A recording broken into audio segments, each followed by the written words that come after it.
नमस्कार, मैं हूं प्रवीण बागी। बिहार की राजनीति में प्लूरल्स पार्टी चर्चा का विषय बनी हुई है। एक युवा लड़की ने धूम मचा रखी है बिहार की राजनीति में। चारों ओर उसकी चर्चा हो रही है और उसने पहली बार अपने बलबूते ये चर्चा का मुकाम हासिल किया है और बिहार के प्रायः अधिकांश जिलों में, खास करके गाँव में उसने पदयात्रा की है, घूमा है और वहाँ की समस्याओं को नज़दीक से देखा है, जाना है। खास करके उसने अपना टारगेट उन इलाकों को बनाया जहाँ बड़े बड़े कल कारखाने कभी हुआ करते थे और हज़ारों लोगों को नौकरियाँ वहाँ मिली हुई थी, मगर अब वो कल कारखाने कबाड़ बने हुए हैं। लोग अपनी किस्मत पर रो रहे हैं कि बिहार की हालत आखिर ऐसी क्यों हो गई। उसने इसी को मुद्दा बनाया है कि बिहार पूरा लॉकडाउन में है और उसकी पार्टी जो है प्लूरल्स पार्टी, वो इस लॉकडाउन से बिहारियों को छुटकारा दिलाएगी और बिहार को प्रगति के पथ पर आगे ले जाएगी। यही उसका मुख्य एजेंडा है। सफलता कितनी मिलेगी ये चुनाव परिणाम आने के बाद पता चलेगा, मगर अभी वो आकर्षण का केंद्र तो जरूर बनी हुई है। युवा है, लड़की है और इंग्लैंड से पढ़ के, ऊंची पढ़ाई पढ़ के, सिविल एडमिनिस्ट्रेशन की पढ़ाई पढ़ करके और मैनेजमेंट की पढ़ाई पढ़ करके वो आई हुई है। इसलिए भी उसकी बातें कुछ यहाँ के मौजूदा राजनेताओं से अलग हट करके हैं। हम इस पर अभी बातचीत करेंगे और जानेंगे कि प्लूरल्स पार्टी की क्या संभावनाएं हैं, वो जो मुद्दे उठा रही है उसमें कितना दम है और बिहार के लोग उसको कितनी तवज्जो दे रहे हैं। इस पर बातचीत करने के लिए हमारे साथ दो लोग मौजूद हैं। मेरी दाहिने तरफ हैं रिया सिन्हा, जो प्लूरल्स पार्टी को रिपोर्ट करती रही हैं, नज़दीक से देखा है इन्होंने, और मेरी बाईं तरफ हैं राजीव मिश्रा जी, जो वरिष्ठ पत्रकार हैं और ये भी बिहार की राजनीति पे इनकी गहरी पकड़ है। तो इन दोनों से हम बातचीत करेंगे और समझेंगे कि प्लूरल्स पार्टी की क्या संभावनाएं हैं, चुनाव में कितनी सफलता मिल सकती है। सबसे पहले रिया, आपसे जानना चाहूँगा कि जो प्लूरल्स पार्टी है वो क्या चाहती है, बिहार में कैसी राजनीति वो शुरू कर रही है और क्या उसकी संभावनाएं आप देख रही हैं? शुरुआत में तो जब पुष्पम प्रिया चौधरी जी के पोस्टर आए थे तो सबके ध्यान उधर आकर्षित हो गए थे। ऐसा देखने को आ रहा था कि एक लड़की है जिसके पास बहुत पैसा है और वो अपना जो है प्रचार प्रसार कर रही हैं इतने बड़े बड़े पोस्टर्स डाल के। लेकिन फिर वो जब जाना शुरू करती हैं जगहों जगहों पर, उसके बाद पोस्ट डालना शुरू करती हैं, तो फिर एक सवाल उठा कि सिर्फ फेसबुक पे उनकी पॉपुलैरिटी है। लेकिन उसके बाद जब हमने उनको और भी गहराई से जानना शुरू किया, उन्होंने 30 इयर्स लॉकडाउन की बात की। उसके बाद पुष्पम प्रिया ने मास्टर्स इन डेवलपमेंट स्टडीज़ भी की है।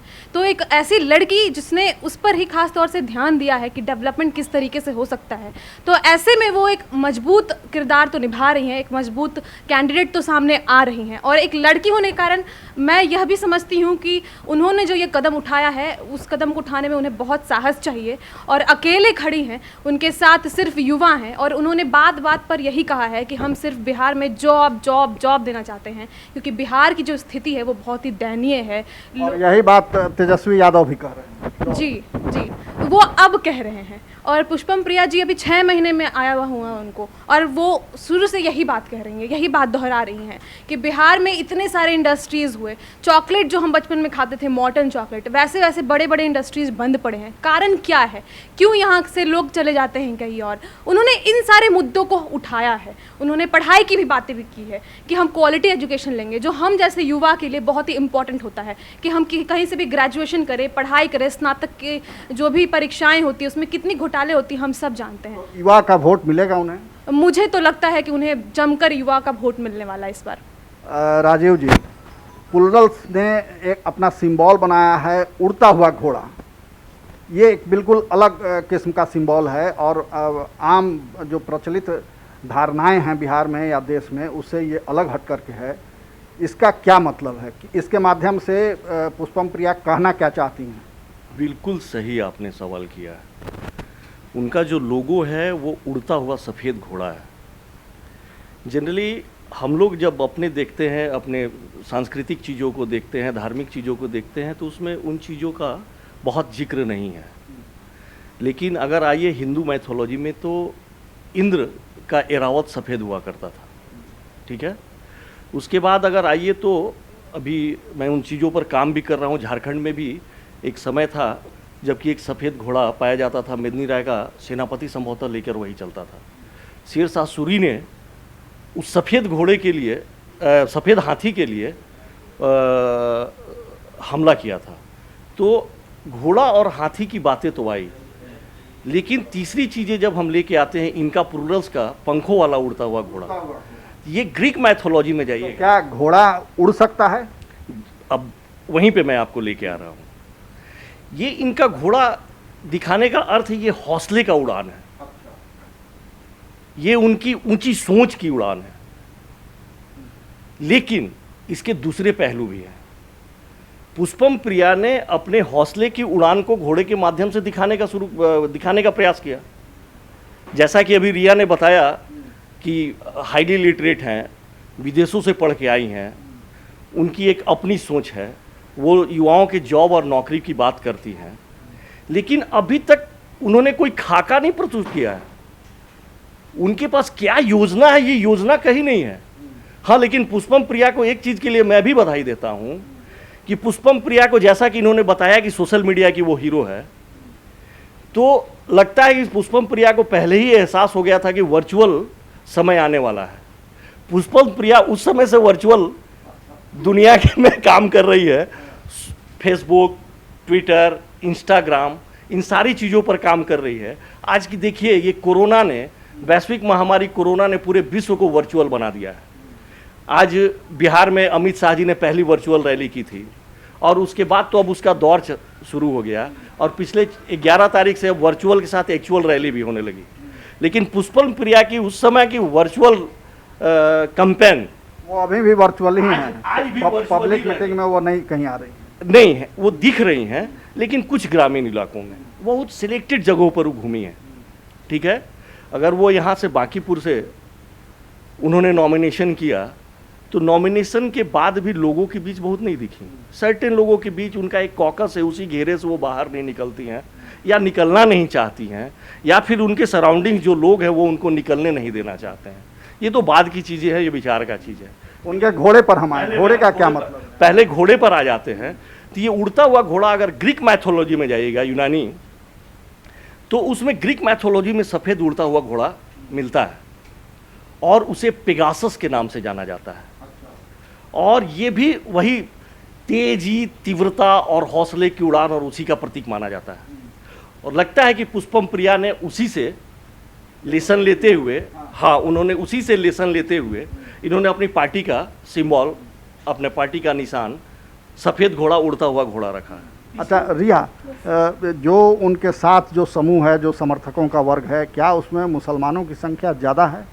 सर ऐसा कुछ देखने को तो नहीं आया है, लेकिन एक बहुत बड़ी विडंबना है कि वो बात करती हैं डेवलपमेंट की और हम बात करते हैं उनके पोस्टर की, उनके लोगों की। हालांकि वो भी मैटर करती है, लेकिन इससे ज़्यादा ये मैटर करती है कि पुष्पम प्रिया जी क्या बातें कह रही हैं। उनके पोस्टर से ज़्यादा ये ज़्यादा मैटर करती है। सर ने बिल्कुल अपना तर्क सही रखा है, लेकिन मेरे ख्याल से ये होना चाहिए कि अगर वो डेवलपमेंट की बात कर रही हैं तो हम भी उनको एक बार सुने और उनको एक बार मौका दे सकते हैं। तो उन्होंने जो उम्मीदवार अपने उतारे हैं, खुद वो बांकीपुर विधानसभा क्षेत्र से उम्मीदवार हैं, और जो बिहार में दूसरे जगहों से उन्होंने उम्मीदवार दिया है, वो सब गुमनाम से, अनजान से लोग हैं। तो क्या इससे मतदाता जुड़ पाएगा, उन लोगों से वोट मिल पाएंगे? जी सर, जैसे कि आपने बताया, बहुत सारे ऐसे लोग हैं जो जर्नलिस्ट हैं, टीचर्स हैं, उसके बाद नॉर्मल लोग हैं। तो नॉर्मल लोग की चाहत होती है कि वो भी, उनको भी मौका मिले ताकि वो भी अपने तरफ से जितनी भूमिका हो सकता है वो निभाएं। और भले ही वो पॉपुलर अभी नहीं हो, क्योंकि शुरुआत करने से ही कुछ होता है, तो शुरुआत उन्होंने की है। मैंने ये सवाल उनके एक प्रवक्ता से भी पूछा था कि टीचर हैं तो वो टीचिंग ना करें, पॉलिटिक्स में उतर जाएं। तो टीचर को भी पता होता है कि किन चीज़ों को किस तरह से रखना है। तो ये एक अलग स्टेप उन्होंने लिया है। और जिस तरीके से उम्मीदवारी में उन्होंने लिखा है कि उनके धर्म जो हैं वो क्या हैं, उन्होंने धर्म में बिहारी लिखा है। बिहारी, तो ये एक बड़ा सवाल है और कुछ अलग भी है उन्होंने जो करने की कोशिश की है, और वो रिफ्लेक्ट हो रहा है पूरी तरह से कि कुछ तो ये करने वाली है, कर सकती हैं।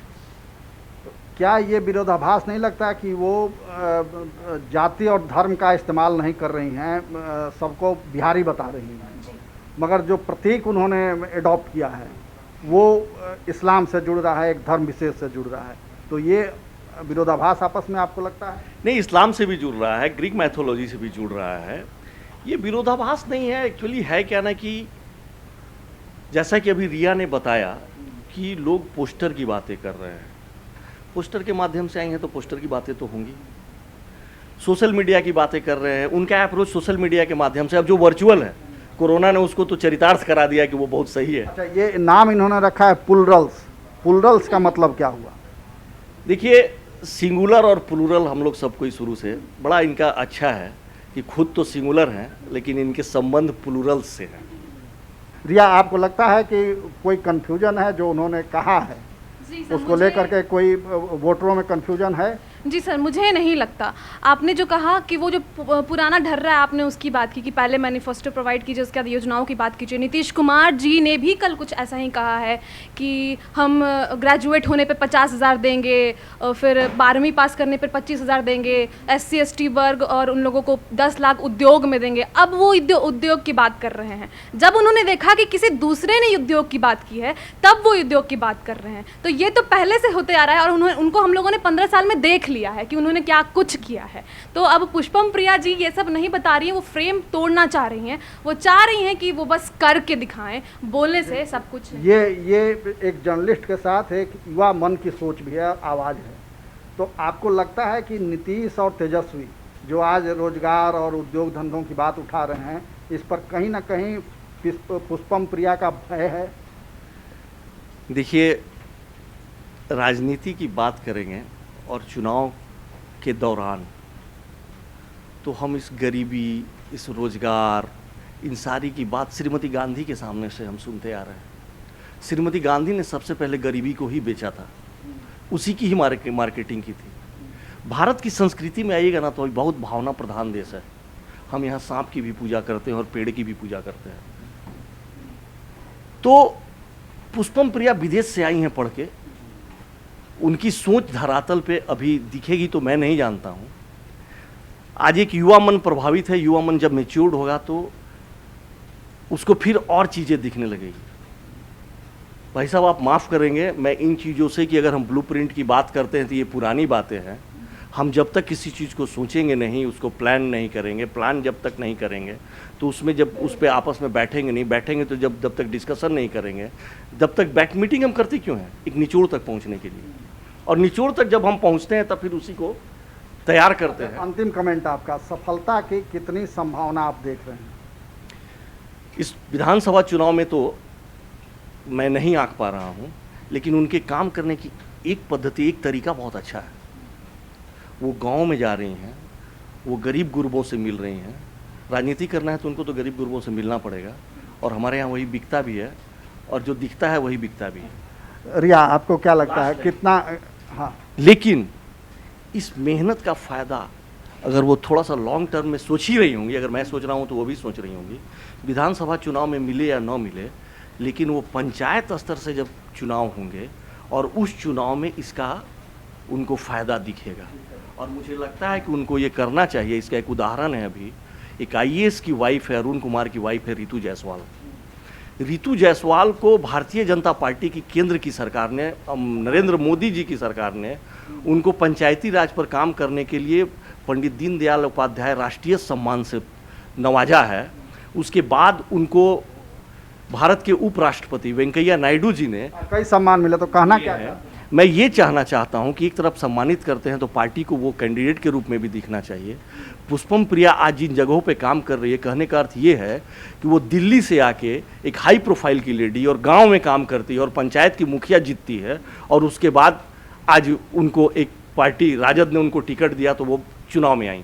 उसी तरीके से पुष्पम प्रिया जहाँ काम कर रही हैं, उनका अगर रियली में, जैसा कि रिया बता रही हैं, चाहे सोशल मीडिया में जो चीज़ें आ रही हैं, अगर वहाँ काम कर रही हैं तो कल उनको अपनी पार्टी को पंचायत चुनाव में लड़ाना चाहिए। क्या होगा कि उससे ग्रास रूट से उनकी पार्टी बढ़ेगी और उसका फ़ायदा आने वाले समय में मिलेगा। आपको कितना लग रहा है कि संभावित सफलता उनकी कितनी है? सर, उन्होंने बहुत कोशिश की है और इस कोशिश को मैं सलाम करती हूँ।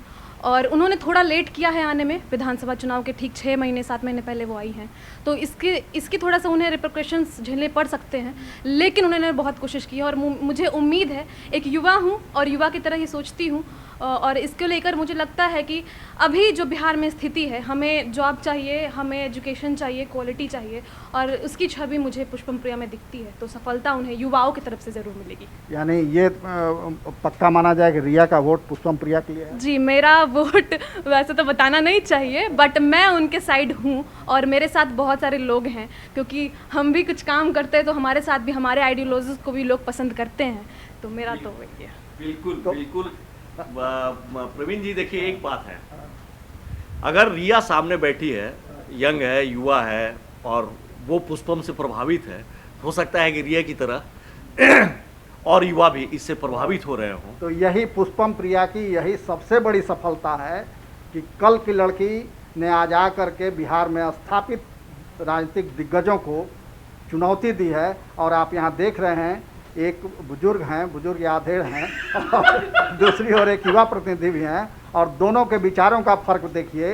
ये पुष्पम प्रिया के साथ हैं रिया, और ये पुष्पम प्रिया को कह रहे हैं कि अभी उनको और मेहनत करने की ज़रूरत है। यही उसकी सफलता है कि उसने पहली ही बार में बिहार की राजनीति को दो भागों में बांट दिया है।